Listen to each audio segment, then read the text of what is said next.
नमस्ते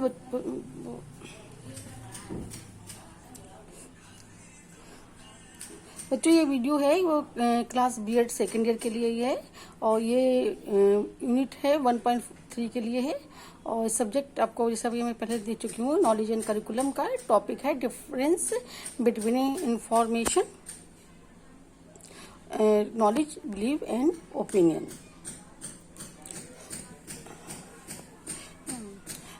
ये सूचना यानी कि इंफॉर्मेशन। तीसरा टॉपिक हमारा सूचना से संबंधित है यानी इंफॉर्मेशन।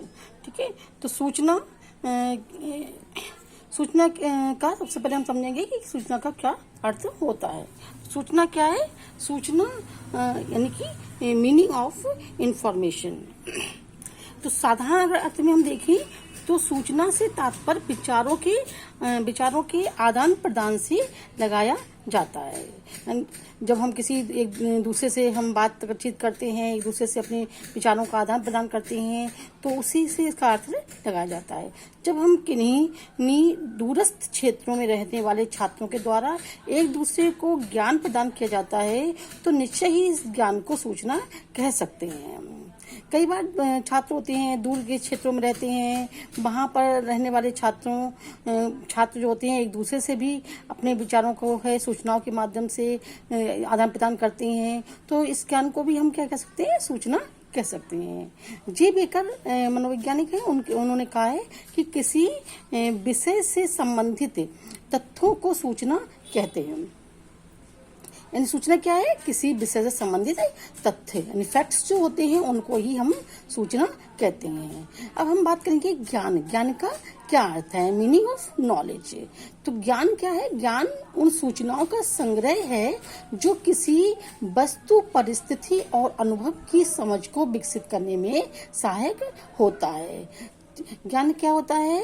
चाहे वो किसी परिस्थिति से संबंधित हो, चाहे किसी वस्तु से संबंधित हो, या किसी अनुभव की से संबंधित समझ होती है, उसको विकसित करने में हमारी मदद करता है।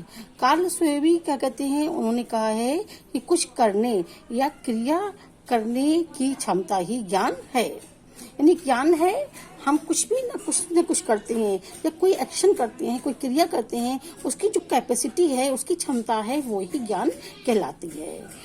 अब हम बात करेंगे कि ज्ञान और सूचना में अंतर, difference between knowledge and information.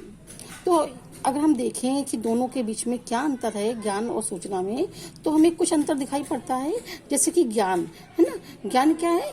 प्रत्यय को समझना ज्ञान कहलाता है। किसी भी विषय का जो कॉन्सेप्ट होता है, जो संप्रत्यय होता है, जो अवधारणा होती है, वो चीज है क्या, उसको समझना ही ज्ञान कहलाता है। अब सूचना क्या है? सूचना प्रत्यय से संबंधित जो तथ्य होते हैं उनको सूचना कहलाते हैं। यानी कि हर कोई कॉन्सेप्ट होता है, जो भी अवधारणा है, जो भी प्रत्यय है, वो किसी न किसी जो फैक्ट्स होते हैं, तथ्य हैं, उन पर ही आधारित होती है। और जो फैक्ट्स या तथ्य होते हैं वो क्या कहलाते हैं? वो ही सूचना कहलाते हैं। दूसरा इसमें डिफरेंस ये है कि ज्ञान है वो सूचनाओं के माध्यम से ही विकसित होता है। यानी हम अगर अपने चाहें कि अपने ज्ञान को विकसित करें, तो जो नई नई इंफॉर्मेशन होती हैं उनके माध्यम से ही उस ज्ञान को विकास किया जा सकता है।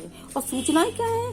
सूचनाएं किसी घटना के अवलोकन के फलस्वरूप विकसित होती हैं। यानी अगर हम किसी घटना को देखते हैं और उस घटना का जब हम निरीक्षण करते हैं, अवलोकन करते हैं, तो उसके फलस्वरूप ही हमारी जो सूचनाएं होती हैं वो उनका विकास होता है।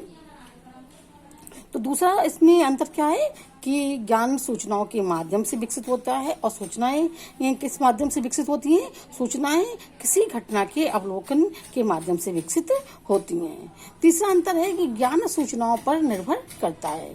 तो अगर हमारे पास सूचनाएं नहीं है तो हमारा ज्ञान भी नहीं बढ़ सकता है। इसलिए ज्ञान किस पर डिपेंड करता है? ज्ञान हमेशा सूचनाओं पर निर्भर करता है। और सूचनाएं किस पर डिपेंड करती हैं? सूचनाएं हमेशा तथ्यों यानी फैक्ट्स पर और संदेशों पर निर्भर करती हैं। जो भी हमें संदेश प्राप्त होती हैं, जो हमें फैक्ट्स प्राप्त होती हैं, उन पर ही सूचनाएं वो निर्भर करती हैं।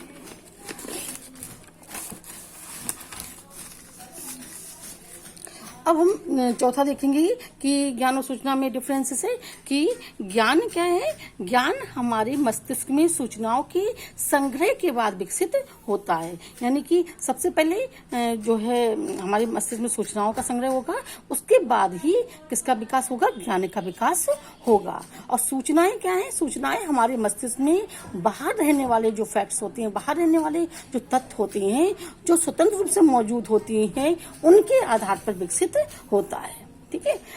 पांचवा है कि ज्ञान में परिवर्तन आ सकता है। ठीक है, यानी कि अगर चाहे समय के साथ साथ हमारे पास ज्ञान का विकास भी हो सकता है, ज्ञान में परिवर्तन भी आ सकता है। और सूचनाएं क्योंकि फैक्ट्स पर आधारित होती हैं, तथ्यों पर आधारित होती हैं, इसलिए सूचनाएं हमेशा एक जैसी बनी रहती हैं, उनमें किसी प्रकार का परिवर्तन नहीं होता है। नेक्स्ट है कि ज्ञान प्राप्ति हेतु समझना, यानी कि समझने का मतलब अंडरस्टैंड करना, समझना, सोचना, थिंकिंग करना, विश्लेषण एनालिसिस करना, संश्लेषण सिंथेसिस करना, और इवोल्यूशंस, यानी कि ज्ञान प्राप्ति के लिए समझना, सोचना, विश्लेषण करना, संश्लेषण करना और मूल्यांकन, इन सभी प्रक्रियाओं से गुजरना पड़ता है। ठीक है।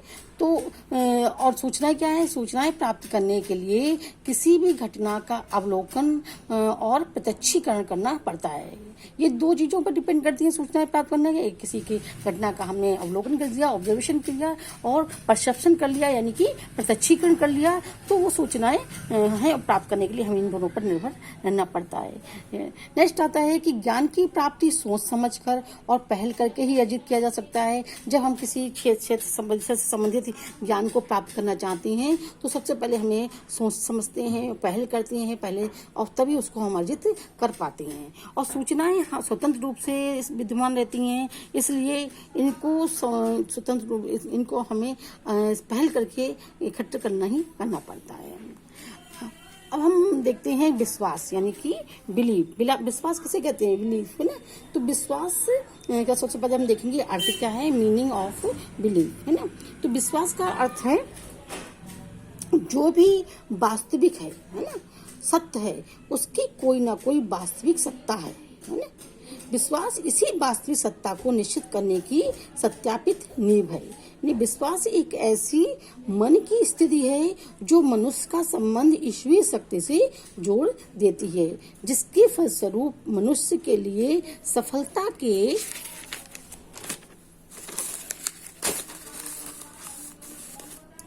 द्वार खुल जाते हैं। ठीक है। तो कहीं ना कहीं हमारा जो विश्वास होता है वो हमेशा ईश्वरीय सत्ता से संबंधित होता है और जो सत्य के निकट माना जाता है। वेबस्टर जो शब्दकोश है उसके अनुसार कहा गया है कि विश्वास किसी वस्तु की सत्यता की मानसिक स्वीकृति होती है। यानी कि अगर हम बिलीव कर लेते हैं कि वस्तु है, ऐसा हम मान लेते हैं, तो मानसिक रूप से इस बात को स्वीकार कर लेते हैं, तो वही विश्वास कहलाता है। यहाँ ये आवश्यक नहीं है कि वह निरपेक्ष रूप से सत्य हो। जैसे कि अगर हम ईश्वर को मान लेते हैं कि ईश्वर है, चाहे वो किसी ने देखा हो या ना हो, तो ये हमारा विश्वास है। ये जरूरी नहीं है कि वो निरपेक्ष रूप में है, सत्य हो या ना हो, ये तो बात की बात है। लेकिन हमारा बिलीव है, हमारा विश्वास इसी पर आधारित है कि हमने मानसिक रूप से इस बात की स्वीकृति दे दी है कि ये सत्य है। ठीक है। अब हम बात करेंगे कि मत की, यानी ओपिनियन क्या है। तो मत का अर्थ सबसे पहले हम देखेंगे, मत का अर्थ क्या है, मीनिंग ऑफ ओपिनियन। सामान्य तौर पर अगर देखा जाए तो मत से अभिप्राय एक दृष्टिकोण, एक बयान या निर्णय से होता है जिसका कोई विशेष निष्कर्ष नहीं होता है। यानी मत का कोई निष्कर्ष नहीं है कि मत, लेकिन केवल एक किसी व्यक्ति का ये दृष्टिकोण हो सकता है, कोई बयान हो सकता है या कोई डिसीजन हो सकता है।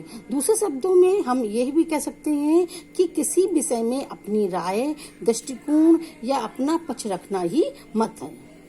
इसे अंतिम रूप से सत्य नहीं कहा जा सकता है, परंतु किसी निष्कर्ष या उचित निर्णय तक पहुंचने में इसकी महत्वपूर्ण भूमिका होती है। यानी अगर हमें किसी विषय पर किसी निष्कर्ष तक पहुंचना है तो कहीं ना कहीं हमें मत का सहारा लेना पड़ता है। लेकिन ये जरूरी नहीं है कि हर मत का कि कोई निर्णायक ही हो, ये व्यक्तिगत मामलों में निर्णायक हो सकता है, लेकिन जरूरी नहीं है हर विषय में ये कोई विशेष निष्कर्ष ही निकाले। ठीक है। अब हम बात करेंगे विश्वास एवं मत में अंतर, difference differences between belief and opinion. तो मत है यानी ओपिनियन क्या है, अगर हम देखते हैं कि दोनों में क्या अंतर है, तो मत एक बयान या विचार होता है जो किसी बिंदु पर होता है। किसी भी कोई भी बिंदु है, कोई उस पर हम हमारा मत है वो हो सकता है, हमारा निर्णय हो सकता है, हमारा बयान हो सकता है। तो मत एक बयान या विचार होता है जो किसी विशेष बिंदु पर होता है। विश्वास क्या होता है कि अगर हम देखें तो विश्वास किसी के वास्तविक रूप को स्वीकार करने का विचार है। यानी अगर हमने ये स्वीकार कर लिया मन से कि ये है, किसी चीज के वास्तविक रूप है, तो ये एक विचार जो है वो विश्वास कहलाता है। दूसरी बात आती है, दूसरा डिफरेंस ये है कि मत है वो न्याय तथ्यों पर आधारित होता है और विश्वास है वो करने का विचार है। विश्वास जो है वो उसमें सांस्कृतिक, नैतिक एवं मूल्य जो नैतिक मूल्य हैं उन पर ये आधारित होता है। यानी कि मत न्यायिक तथ्यों पर आधारित होता है और विश्वास सांस्कृतिक और नैतिक मूल्यों पर आधारित होता है। तो ये दोनों में अंतर है। और तीसरा है कि मत है एक व्यक्तिगत कथन है जो किसी के प्रति धारणाओं एवं रुझानों को व्यक्त करता है। यानी अगर मत है तो एक व्यक्ति का ही मत होता है, मत कोई जरूरी हो एक समूह का ही हो, एक व्यक्तिगत कथन है, एक व्यक्ति अपना विचार रख सकता है और जो किसी विशेष व्यक्ति के प्रति अपनी उसकी धारणाएं क्या है या रुझान क्या है इसको वो व्यक्त करता है। और विश्वास क्या है, विचारों का एक संगठन है। विश्वास विचारों का एक संगठन है जो व्यक्ति के जीवन समझ को प्रभावित करता है। अगर किसी व्यक्ति का हिंदू धर्म के पर विश्वास है तो वो उसके विचारों को प्रभावित करेगा, उसके जीवन की समझ को प्रभावित करेगा। अगर किसी का मुस्लिम धर्म में विश्वास है तो वो उसके विचारों को प्रभावित करेगा। यानी विश्वास है जो ऐसे लोगों के विचारों का संगठन है जो व्यक्ति के जीवन और समझ को प्रभावित करता है। चौथा है मत तर्क एवं बौद्धिक ज्ञान पर आधारित होता है। तो मत में लॉजिक होता है, यानी कि अगर देखा जाए तो हर व्यक्ति मत है अपनी लॉजिक के आधार पर देता है, अपनी बौद्धिक क्षमता के आधार पर देता है। इसलिए ये मत है वो तर्क और बौद्धिक ज्ञान पर आधारित होता है। और विश्वास क्या है, ये धर्म पर आस्था पर आधारित होता है। किसी व्यक्ति की अपने धर्म के प्रति कितनी आस्था है इस पर वही उसका विश्वास कायम होता है। पांचवा है कि व्यक्ति के मत किसी बिंदु पर प्रायः अपरिवर्तनशील रहते हैं। मत एक व्यक्ति का अगर बन गया किसी बिंदु पर तो ज्यादातर वो उसमें परिवर्तन नहीं होता है, वो उसी पर अटल रहता है या उसमें कोई किसी प्रकार का परिवर्तन नहीं होता है। लेकिन व्यक्ति के विश्वास हैं वो परिवर्तनशील होते रहते हैं, विश्वास बदलते भी रहते हैं। लोगों का किसी भी व्यक्ति पर किसी पर धर्म पर अगर विश्वास होता है तो वो परिवर्तित भी हो जाता है। इस प्रकार मत और जो विश्वास है दोनों हैं वो भिन्न भिन्न होते हैं। धन्यवाद बच्चों। ये तीसरा 1.3 का था। आज आपका फर्स्ट यूनिट का है वो ख़त्म हो गया है सिलेबस। आप इन वीडियोस को कई बार देखिए और अपनी जो पढ़ाई के लिए हमारे साथ चलिए और जहाँ तक हो चैनल को सब्सक्राइब कर लीजिए क्योंकि आगे की पढ़ाई भी इसी में होगी। इसलिए आप लोग इसको ध्यान से देखिए और कई बार देखिए और अपनी पढ़ाई को सुदृढ़ करिए। धन्यवाद।